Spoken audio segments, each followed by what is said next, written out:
Uma coisa interessantíssima acontece no versículo 3,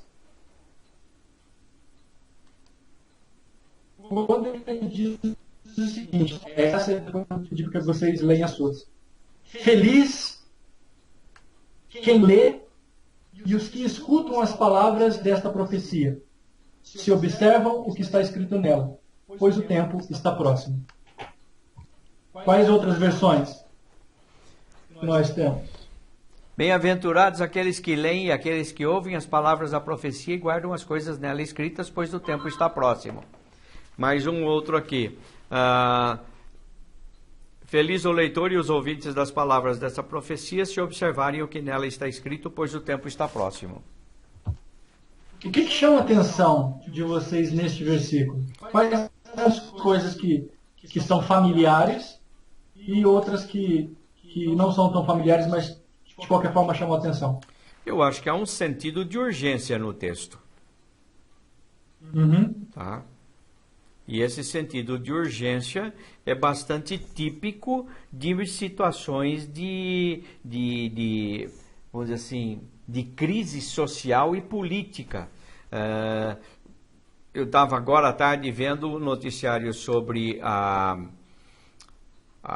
Venezuela e esse sentido de urgência deles em querer resolver. Eles tentaram o plebiscito, não saiu, agora eles estão tentando o impeachment do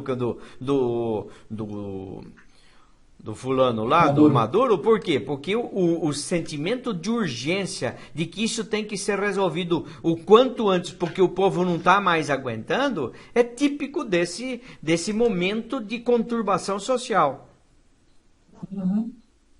Concordo. E o seu Leandro, concorda ou você discorda? Ou você vai falar que nem o Daniel? Eu concordo com quem já falou.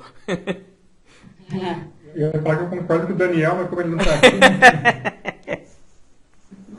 assim, a gente tem essa questão da urgência, né?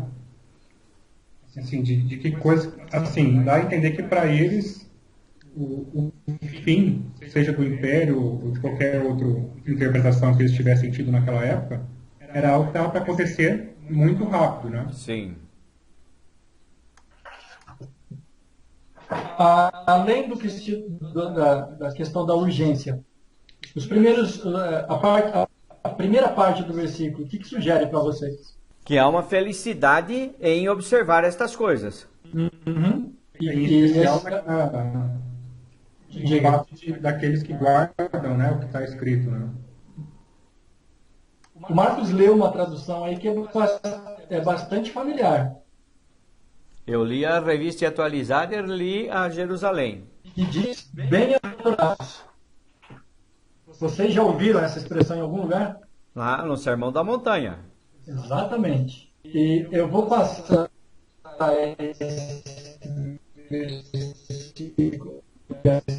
depois a gente volta nele. A primeira coisa que ele diz é a palavra grega, makarioi, né, que é mais do que felizes, bem-aventurados. Essa expressão, bem-aventurados, é a primeira de 7 bem-aventuranças que o autor de Apocalipse vai fazer no livro. Estão divididas aquele que lê e os que ouvem. Desde agora morrem no Senhor. Bem-aventurado aquele que vigia e guarda suas vestes. Bem-aventurado aqueles que são chamados à ceia das bodas do Cordeiro. Bem-aventurado a primeira ressurreição. Bem-aventurado aquele que guarda a profecia deste livro. E bem-aventurado aqueles que lavam as suas vestes no sangue do Cordeiro. A gente vai explorar um 7 aqui.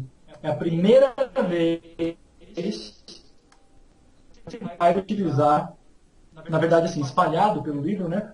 Mas a primeira vez que ele vai utilizar a chamada gematria. Chamada o quê? Os números têm significado. Gematria, que é a ideia de que os números têm significado. Ah, tá. das civilizações antigas, especialmente, por exemplo, o hebraico e o grego não têm números. Os números surgiram, os números como os que nós conhecemos hoje, surgiram a partir da civilização árabe. Essa é uma das maiores contribuições que a civilização árabe fez para o mundo, tanto oriental quanto ocidental, que é os números. Tanto é que a gente chama o nosso sistema numérico de arábico. Tanto o hebraico quanto o grego usavam de letras do próprio vocabulário para descrever os números. A gente vai ver um pouco mais sobre isso e o significado dos números. De qualquer forma, João apresenta 7 bem-aventuranças. Mas vamos lá. A primeira coisa que me vem à mente é o seguinte. Ele diz que bem-aventurado é aquele que lê as palavras dessa profecia. Ou seja, esta foi uma obra escrita com o intuito de que ela fosse lida nas comunidades, tal como a Torá era lida na sinagoga, tal como as cartas foram lidas nas primeiras comunidades cristãs. Ou seja, quando Paulo, quando João, quando Pedro, quando Tiago, quando Judas escreveram, eles escreveram não para uma pessoa, eles escreveram para uma comunidade, com a intenção de que aquelas palavras fossem lidas alto, em voz alta, me dizendo, para as comunidades. Então a gente tem aqui a ideia que a tradição oral é muito forte. Então, assim, essas palavras deveriam ser lidas. Então é tão bem-aventurado aquele que lê, quanto aquele que ouve. Porque a gente sabe que nesse contexto, a tradição oral ainda era muito forte e os textos foram produzidos para serem lidos. Essa é uma coisa que muda a nossa percepção sobre os evangelhos, muda a nossa percepção sobre as cartas, porque eles foram textos elaborados para serem lidos, e não lidos como a gente lê, lidos de uma maneira quase que dramatizada, porque esse era o modelo, era o modo que os textos eram lidos para grandes grupos. Não era aquela leitura monótona, era a leitura de uma história, no caso dos evangelhos, né? De relatos, eram textos no formato de cartas de exortação e de encorajamento, como foram as cartas de Paulo e as outras do Novo Testamento.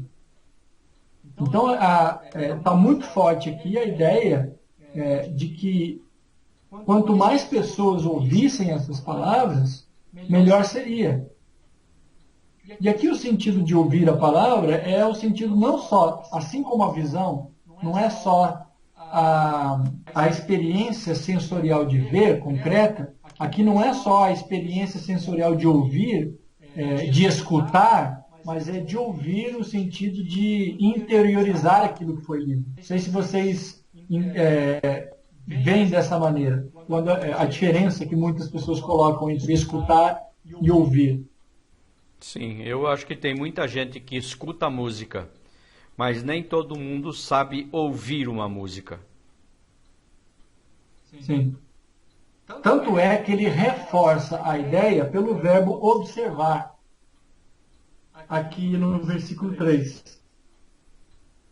Feliz aquele que lê, os que escutam os que escutam as palavras dessa profecia se observam o que está escrito nelas. Então, assim, João, o autor do Apocalipse, julga que essas palavras são importantes.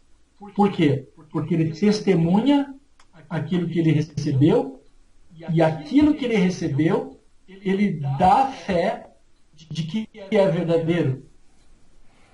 Por quê? Aqui entra a minha hipótese. Porque não foram somente visões em um momento de êxtase espiritual, mas é a percepção dele sobre acontecimentos concretos de sua época. Então, feliz aquele que lê e aqueles que ouvem e dão crédito e observam aquilo que eu estou escrevendo para vocês, porque isso não é fruto somente Da minha de um cabeça. sonho, não é fruto somente de uma visão, muito embora eles tinham em alta estima a questão das visões, né? A experiência das visões, mas não é só uma experiência, porque alguém poderia discutir, ou alguém poderia questionar que isso talvez tenha sido uma ilusão, o delírio de uma pessoa, os mais céticos. Por que eu estou dizendo isso? Porque eu disse antes, tanto gregos quanto romanos tinham pensamentos divergentes a respeito de sonhos e visões. Embora fosse essas duas civilizações e também os hebreus e os cristãos considerassem autoestima a experiência do sonho, da visão, de maneira geral, né, de maneira mais ampla, existiram aqueles que contestaram isso. A visão e o sonho como mensagem divina. Então havia, mesmo que pouca, havia resistência. E alguém poderia dizer, isso é um delírio, isso é um sonho. Então aqui o que eu estou propondo para vocês pensarem é justamente isso. João reforça a ideia e diz assim, felizes são aqueles que consideram essas palavras verdadeiras, porque eu testemunho delas. Eu dou fé de que elas são verdadeiras, porque eu recebi, através de visões, a revelação de Deus. Mas elas também são fruto da minha percepção histórica e concreta do que eu vejo, do que eu percebo, do que eu sinto, do que eu experimento. Quem disse isso foi uma pessoa que vivia no exílio. Perseguição por causa do seu testemunho. Então era uma pessoa que experimentou, viu, percebeu e experimentou, conheceu na pele o que é a experiência de ser perseguido, o que é a realidade da perseguição, melhor dizendo.